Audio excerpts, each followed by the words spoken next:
All right, this has been a long time coming. I'm so psyched. We actually started working on this about a year ago to get all this to fruition, and I'm super happy to start the Grind 18, aka the 518 Grind podcast, driven by Mohawk Auto Group and produced by none other than the Burnt Hills Balsam Lake High School crew. I'm super. It's amazing to be here, and one of my greatest mentors, and I'm so happy that this is actually the first episode. He may not know, but Dr. Patrick Mcgrath has been probably the start of my video slash marketing career back in, I don't know, was it 2006, 7? A long time ago, middle school for me. And so I'm super excited to have him on the first podcast. Dr. Patrick, thank you so much. You have no idea how much this means to me. It's great. It's great. Who would have thought all those years ago, middle school, doing middle school video live broadcasts and programming, that we'd be sitting here at Burnt Hills. That was at Mohonasen. That was at Mohonasen, Yeah, at Burnt Hills. Shout out, Warriors. Yeah, it's great to be here. Great to see it. So let's start a little bit, just like our background, and then we'll go into your background a little bit. But we met, like we said, Draper Middle School, Mohonasen, and you started, and I want you to explain it because I know how I can explain it, but I'm going to be honest with you. I actually don't, I remember it, but probably not as well as you do. Tell everybody what we started at Draper when we first did that. So back in the early 2000s, we at the middle school at Draper, we had a Monday morning show that we did every Monday morning. We kind of did character ad. We did, like, ways as a middle school kid to keep your life organized, to be a decent kid, to treat people right, to do well in school, to stay focused, to have goals. So we would have a Monday morning broadcast, and every Monday morning we would put something live to all the TVs in the school, to every homeroom, and we would use that platform to work on some of these different things. And so different times we would do different fun things to just keep it different and keep it mixing it up. And we would do things like, sometimes we talked about like perseverance. I remember we had one of our guidance counselors having like a Gran Turismo car race on a live video, on live, and the different, everybody took a side who was going to win the race between the guidance counselor and one of the 8th graders. But one of the things we did was we started like a mock, or a kind of a spoof of the show at the time, which kids all watched. The OC, baby. The OC, right? I mentioned that show to the kids here, and they have no idea what we were talking about. So I said all my kids are grew up watching that, and it was just kind of, so we did a spoof on that called the SC. And the SC was Schenectady County instead of Orange County. Yeah. And you were our director, behind the scenes videographer, and all the things that we had some fun with that. So yeah, so that was like the start. And honestly, like the one thing that I remember the most about it is just like being behind the camera. But then I think it was the last scene, but it's like we got the ambulance to come. Someone got hit by a bus. When the ambulance got through, it was bike safety we were talking about. Yes. They were riding their bike without their helmet, I think is what it was. I love that. So, all right. So Very with dramatic. that, but like, that's just the showcase of the way that you think, right? Like how people learn and how people understand things.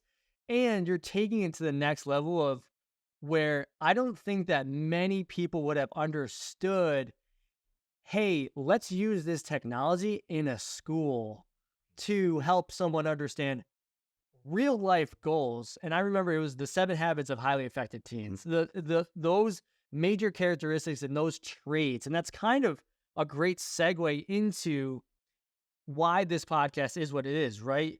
So for anyone who doesn't know, what is your official title here at Burnt Hills? I'm superintendent of schools here at Burnt Hills, Balsam Lake. That's awesome. And well-deserved. But I want to go back to the beginning. And when you first started out, what was your intended goal? So, for instance, when I first started my career, I went to college to be to be a police officer. I wanted to be a state police officer, K-9 SWAT team. Like, I wanted to be the best of the best. That's what I thought in my head, was like, all right, I'm going to get there. Well, it turns out you have to be really good at tests, and I suck at tests. So end up making a bunch of videos, and just my life progression has brought me to marketing with a double bachelor's criminal justice psychology. And so I'd love to hear, where did you start? What did you want to do, and how did you get to where you are now? So, my original dream was to become a veterinarian. I grew up on the racetrack, horse races, Oh, horse racing. My dad drove harness horses, trained and drove harness horses at Saratoga. So I grew up on the track. I grew up around horses, and so I wanted to go to veterinary school. So even all the way through college, I was pre-med, pre-vet. I got into a couple of veterinary schools, a couple of real good schools. In the meantime, I had been working in a veterinary hospital to kind of gain experience and yeah. stuff.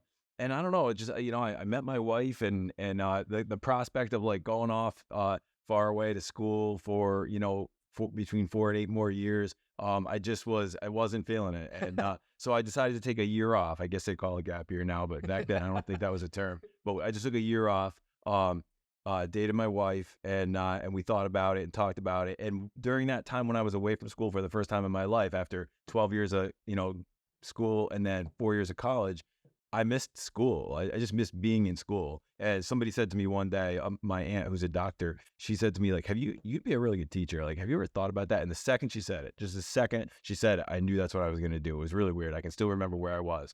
And I decided to go into teaching. And I called up to get a master's degree started. I started to go to school, and they called me up and said, our student teaching is completely full. It's going to be at least a 2-year waiting list to get you into student teaching. So I was bumming about that and like kind of rethinking. And Where was this? This is at University of Albany. Okay. And I was UA, baby, Great Danes. And I was really thinking maybe they have a great meteorology school. I like weather. Like maybe I could be a weatherman. So I was thinking of other things. And I got a phone call out of the blue one day, and they said, Niskayuna High School has an opening. The person who was going to take the student teaching dropped out. Would you be interested? And I was like, yeah, I'll be interested. And, so I got everything I needed to do to take that over right in, like within 2 weeks of being called, I was in the classroom doing student teaching at Niskayuna High School. And it led to my first job, which was at Niskayuna in the middle school. And I taught science in Niskayuna at the middle school for 10 years. And one thing came to the next, and I wound up applying for a position as assistant principal over at Draper Middle School. Became assistant principal there, principal at the middle school that's when I met you, Nate, Yeah. or a kid, and your older siblings, and then I was high school principal there for a while, and assistant superintendent also at Mohan. And then this position in 2012 opened up here at Burnt Hills. I applied for it, and I've been here ever since. That's my story. And from in 30 seconds, that's like the elevator pitch of a great story. No, that's from wannabe horse doctor to PhD school doctor. There you go. Not so far. Not so far. To marketing. Yeah, I guess. Yeah, not that different. But I think it's a good point. Is that your path just kind of winds in ways that you don't necessarily expect, And I think that's really something, like whoever's like listening to that, I think that we always try to have it figured out, but we always find that life's like, nah. It's like you actually start to learn, and as you grow up, you start to figure out like, oh, we have to be aware. And I love this concept of like self-awareness. You talk about like your hands, like, why aren't you teaching? Yeah. Right. Like, why didn't I think about that before? Strange. I remember exactly. Yeah. And to be self-aware and to that, who you are as a person, like that's really what it comes down to, I think, at the end of the day. And that's probably one of the traits. I don't know if you've ever thought about like those traits that kind of brought you from the veterinarian side. And you kind of mentioned like you love school. And what was it that you thought about school that was just like, yeah, I love this aspect of it that makes me want to be in there? I mean, I think probably a mix of things. Yeah. And there's certain people who are kind of school people. You kind of like the routine of like the tradition of it, the cyclical nature of it, kind of like what's coming, and you kind of look forward to doing it better the next time around than you did the time before. So I think there's some of that. You grew up doing it. If you have good memories, I was a pretty decent student, as a kid, so I didn't have bad memories of that, So, and I think that, but the other part about education that's so exciting is that you can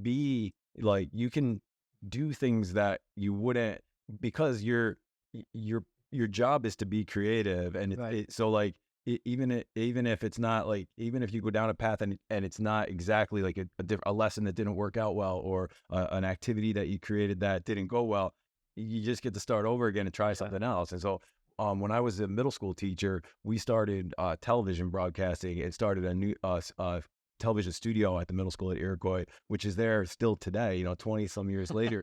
And I have kids that are now in broadcasting that literally started out at Iroquois Middle School doing the morning news, and then I took that when I went to become a principal.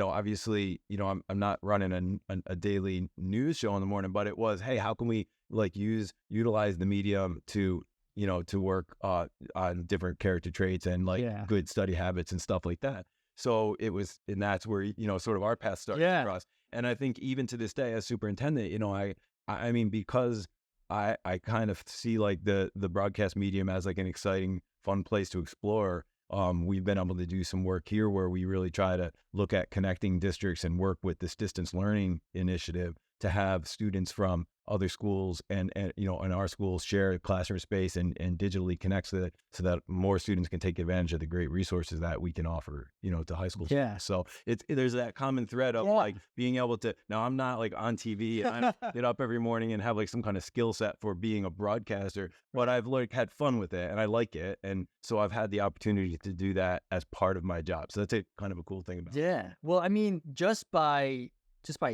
chatting, like I think even though I want to phrase this right, it's because you have that character trait that is like, you can see where things should be going. And obviously that's a great sign of a good leader, is like knowing where things should be. And like, before we got on here, you're like, well, let's do something different than we've been doing the past 100 years. Like, it may have worked, right? It might have worked, but things are changing and technology is changing at such a rapid rate. I mean, in, let's see, probably 15 years, we probably went from a high 8 disc, a high 8 on a Sony, to digital cameras that you can cut a video and like. Right. They're editing this as we film. By the way, let me just throw out there a shout out to our crew here. We're officially named Spartan Studios. This is Spartan Studios, broadcast club, and we said like, no, we're a studio that like takes content and turns it into something really polished and really good. We do a ton of music broadcasting for all of our assemblies, our concerts. We do assemblies like that, Veterans Day ceremony. So these guys are great, and we meet as a homeroom every day. Mr. Wildrick, Andrew Wildrick, is the homeroom teacher. The crew gets together. We talk about what's coming up. We critique ourselves on things that we did, and so I just want to make sure I get their name out there. Spartan Studio, I love that. Right. So you listen to the podcast, you can hire them out. There you go. No, but that's like, that notion of just taking a media club and turning it into something that's I would say more of an entrepreneurial thought process of, well, where else can we take this? Where else can we go beyond? And that's and I think that's, if someone's looking to become a superintendent, it's looking to become, the top of the top, like that's where you kind of have to go. And, I want to go back to as you're going through college and you're coming through your career. What were some of maybe the challenges that you thought of, especially for, if I think about myself, like running through these different challenges. I was like, all right, I might come out of this. I don't know where I'm going, but I'm kind of I just take it head on and take every task as it comes. But how did you deal with, because I mean, as soon as you became a teacher, did you like, okay, now I want to be a superintendent? Or that's like, how did that work? That's a great question. I mean, I've always told people the way it always worked is I loved being a teacher. I mean, if I was still teaching, I'd be so happy. Like, I felt like literally my boss at the time, Dr. Ken Blum, he was the science department chair. He was saying like, you'd be a good science department chair. Like, when I retire, you should do this. So I started to get my certification, and I'd still be able to teach and help run the department. But my superintendent called me up at the time, and he said like, our neighboring district has an opening. They really need an assistant principal. Like they're having trouble finding somebody. Like, would you? Yeah, She yeah. said, I think you'd be really good at it. It's a middle school. And I didn't, I kind of hesitantly threw my name in the hat because I loved what I was doing. Yeah. And then when I was middle school principal, same feeling about when they asked me to do the high school principal. When I finally decided to come here, it was, to Burnt Hills, it was a very similar feeling. It was you ever been in a situation where you're lined up with like your friends and it's like somebody's got to do it and you do. I don't want to do it. I Yeah. want to do it. You do it. And you step and all right, I'll do it. And you step out and like you don't really feel like you're any different than the people in the line that you were just with. Yeah. But suddenly you got pushed out into the front and you got Like, here's your title. Let's go. start tomorrow. So so that's kind of where honestly that's how I've always felt. And I really do feel like my certification is as a teacher, and I'm a teacher at heart, and been fortunate to be able to work, in a lot of great situations and use, my teaching experiences and background to kind of just help move things forward. I kind of want to go into like the mental process of like so we talked about the traits and, taking one step at a time and just being that person that kind of steps out of their comfort zone. I think that is like right there, like knowing that if you're trying to get to a dream, get to a goal somewhere, you may not even know what that dream or goal might be, right? Like we've been talking about this is that we didn't know we wanted to do something completely different, but our dreams and our goals and our aspirations kind of started changing, and that was okay. Yeah. I think that a lot of people, they get to a point in life and they're like, well, I've changed. Well, change is a good thing. Yeah. And exactly what you're talking about is that feeling doesn't go away, Right. because just because you took that role, it's like, well, what about everybody else? Yeah. What are they doing? Why am I so special? Have you ever thought like, why am I in the place I am? Because it's just, I think, and I do, though. And I think it's, it's just when the time came, I stepped into that, that vacancy and then just kept on going, Thankfully, it's very, I feel like, for instance, I feel like I will have wanted whether I was a principal or as superintendent, the organization to be pretty flat, like, say around here, like, we're a flat organization. Like there's nobody in this district that can't walk down to my office and come in the door and tell me what's going on or ask me a question or something. And like, I do honestly feel that people feel that way. And when I hear that somebody might not, I'm like, just come see me, like we have 625 employees. Like we're not a small organization, but at the same time, I want it to be where we're kind of all working together. Everybody's got their skill set. Everybody's trying to help each other out and make the place, the best it can be. What are some of the biggest opportunities that you see schools and where you see the education system going? Because to be honest, me personally, I'm in the private sector. So it's like, there's a lot of people that are concerned about their resume. When I'm looking for somebody that's like, I want a job. I think that this would be great. And I'm willing for you to teach me something, right? As much as I want. So when I'm hiring someone for marketing and media, right? Yeah, I want them to know basic skills and know how to use a camera and different things like that. But I have found, there's interns that come from college and it's like, well, I don't even know. What are you talking about? What are we doing here on social media? And they're not really self-aware of the actual production side that goes into marketing. They know like the theological or the processes that go in place for marketing and history, but they don't actually know how to execute. So where do you see education going, and how are you working to kind of get kids ready to go? Yeah, that's a great question. You're also really good at this. That's why I got to ask, because we were talking a little bit about it. So education is, I feel like even just what you hear in the news right now in our state, where there's, and I don't know how this will ultimately play out when the legislature puts the budget together, but as of right now, the proposal that came forward has a lot of districts, you almost call winners and losers, in the sense that when they run the state aid formula, school districts that have lost population over time, when they allow that formula to run, actually end up with significantly less state aid than they're used to getting. For a while, they've done something called hold harmless, which holds people at the level that their high water mark, so to speak. Yep. But now the proposal is, let's take that high water mark away. You get what you get. Now, I don't know if that will ultimately end up being it, and I hope it's not, because it's going to be really devastating to districts to have such a large reduction. But districts that, especially a lot of our rural districts, a lot of our small city districts that have lost numbers, are really hit disproportionately in that.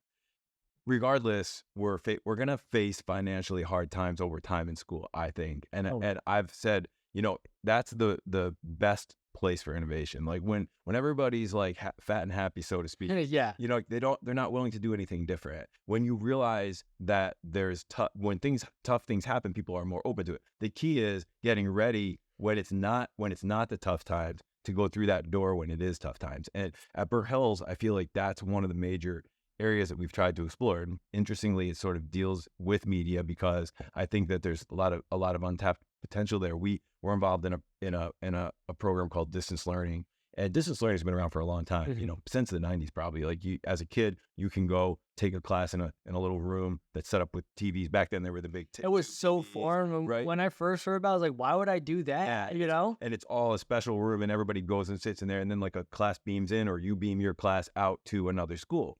But the concept of it is kind of interesting. Like, if I'm in a small school and I don't have a German teacher, or I'm in a small school or I'm in a big school but we don't have a sign language teacher, like, you can go take a course with other kids, and so that's been around since the 90s through this distance learning. The thing is that the technology has gotten so good that you can pretty inexpensively set up a distance learning high quality studio in your classroom, in any classroom. So so the distance learning has evolved from this like TV studio type course to just join us in the class, like, and join us in the class, even though you're 50 miles away and you live in the Adirondacks in a small district. We offer 4 years of computer science, really high quality computer science instruction that a small district just wouldn't possibly be able to find an instructor for, because we could barely find it. And then we get lucky and get this great instructor. And now we have 4 years of computer science for a student that enters high school. Well, wouldn't it be cool if we could share that with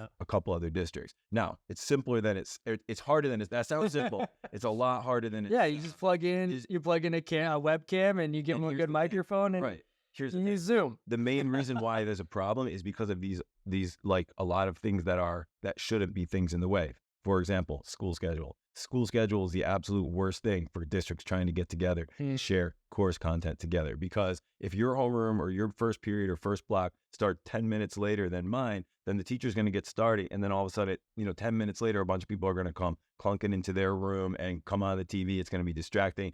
These people are going to leave early. They're not going to be done. And so you'd be amazed at how we have 700 districts in the state. And I think there's close to 700 different schedules. Like, it's crazy. So the challenge is to try to get groups of districts together who are willing to create a common schedule that the districts, which again, harder than it seems. You think, oh, can you move homeroom 5 minutes this direction or that direction? That seems like it should be easy, but it's harder than you think. However, except for when COVID hits, then we just totally changed everything. And I think that taught us a lesson that, like, when we had to, we changed everything. Right. So we certainly can move homeroom for 5 minutes one way or the other. So we're in the midst of a consortium trial with 3 other districts.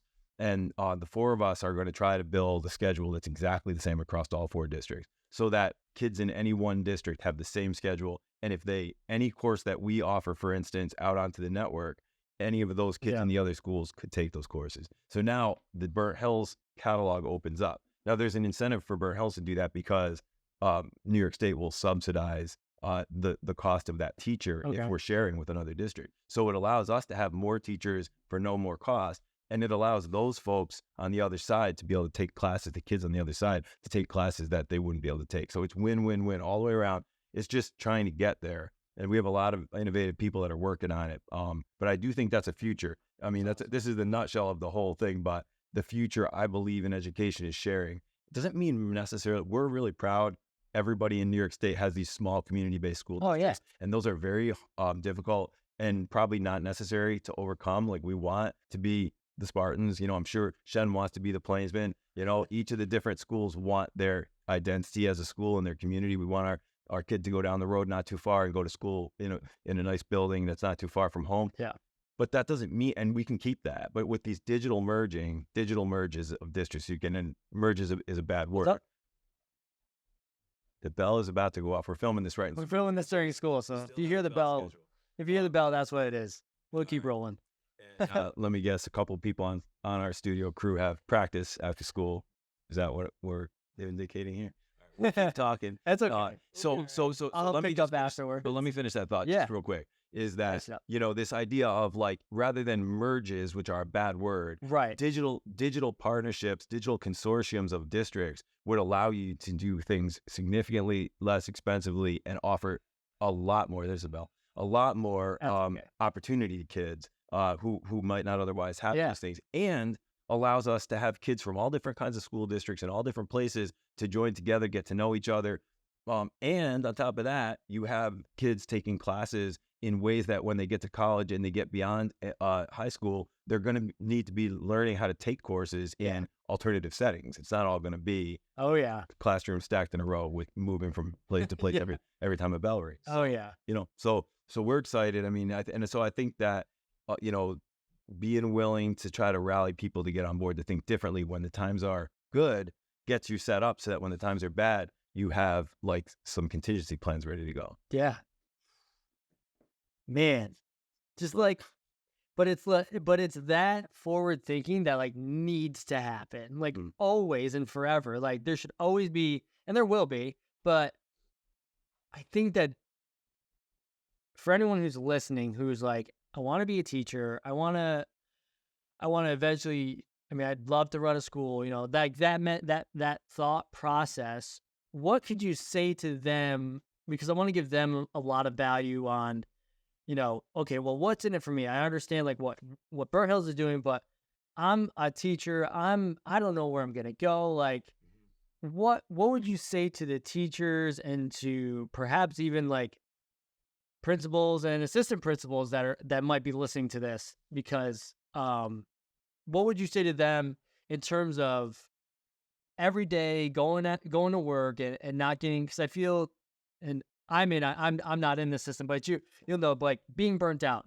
is probably a huge thing, especially for teachers and things like that. Yeah, I think a huge part of it is your team. Is just surround yourself with people who you enjoy being with, who want to, who are comfortable enough with themselves to be willing to take risks and try things that they know that if it doesn't work out or if something fails, they're fine. It's going to be fine.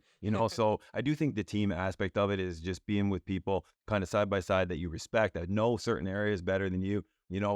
For instance, we have an administrator here who's our business official. Like he is the best at school business. Like he understands the science and art of school business. Like it's a very, very niche, thing. He's great at it. He's great at it, and he's great at explaining it. He was a teacher before he became a school business official. And so like can be a tremendously difficult area for a person who's a teacher and an educator to be running and balancing an $80 million budget.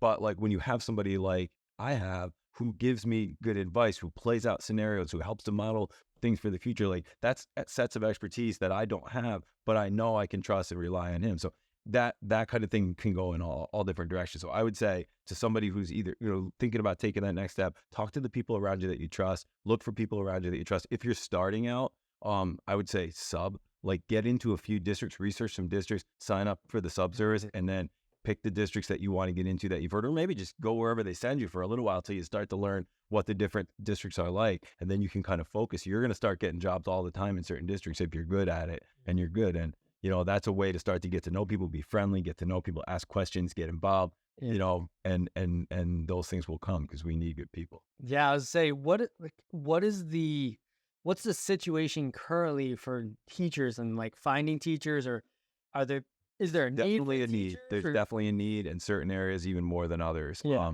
There's definitely a need for teachers in the sciences. There's definitely a need for teachers in mathematics. Definitely a need for teachers in world languages, computer science. So those are big areas where we need people who are excited about coming in and teaching kids in a field that they're passionate about.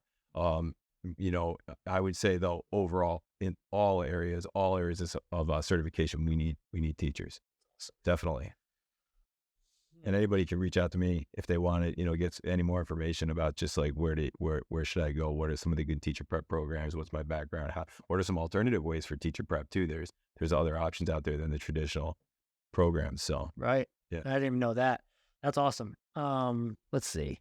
Is there anything that you feel is like would be? I mean, I like what you gave me an opportunity to talk about because that's what's on my mind. Yeah, that's awesome. Definitely. I think another thing, I mean, just one other way, maybe to end let's do it. I want to say is just that, I remember you, little small kid, trucking around with the camera, like really excited to be part of it. I think you started when you were younger too, 7th grade. Oh yeah. 8th graders were running everything, and Nate was always there. And like, I feel like, we live in we live in the Capital District. It's a great place. I was at the RPI Union game the other night and just amazed at like the number of people I ran into around from school, from the community.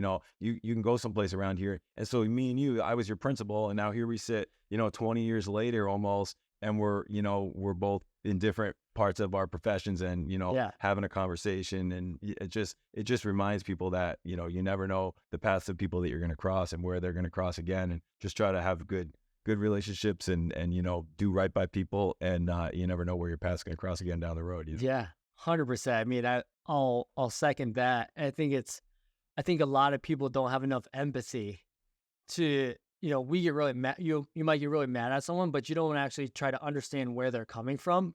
I think that is a big aspect of when we say like burning bridges and like getting mad at people. There can be more done when you try to understand where the person is coming from than just saying you're wrong. Like, what are you talking about? Like, this is so dumb, And I think that's really been one of my strong suits is like really when I'm trying to learn something, and just being humble about like, I don't know that, and I kind of want to. And I know this is gonna run a little bit longer, but like, I want to go back to that one aspect. I think that a lot of people don't get, and especially myself, like I have a hard time with it. Is that being okay to let go of something when you don't know how to do it. Like you're talking about the school business administrator.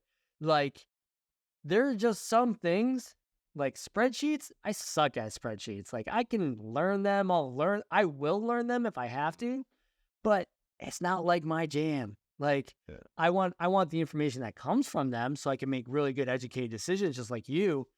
But I almost have that. I sometimes have like, well, I don't want to give you that because if I give you this, then someone will think I'm not competent enough. Have you ever like felt that? And I know that this might be just a segment that we just like, if you guys want to take this, like this will be a good hot take. I think it comes down to, just a recognition that if you're confident and comfortable in an area that you're good at, you don't have to be good at everything. Like, in fact, you're not good at everything. So like, just focus on being really good at what you kind of know is your gifts, is your area, is your talents, that the things that you have. And then just be secure enough to know that like, well, somebody else has to have things. You don't have the market cornered on like being the best at things, right? So you have things. So if you and me work together in the same organization, like I can already picture like the kinds of things you would be running with and you would be doing, and those wouldn't be the things I would be spending my time doing, and then put together it's synergy, that's what synergy is that like this,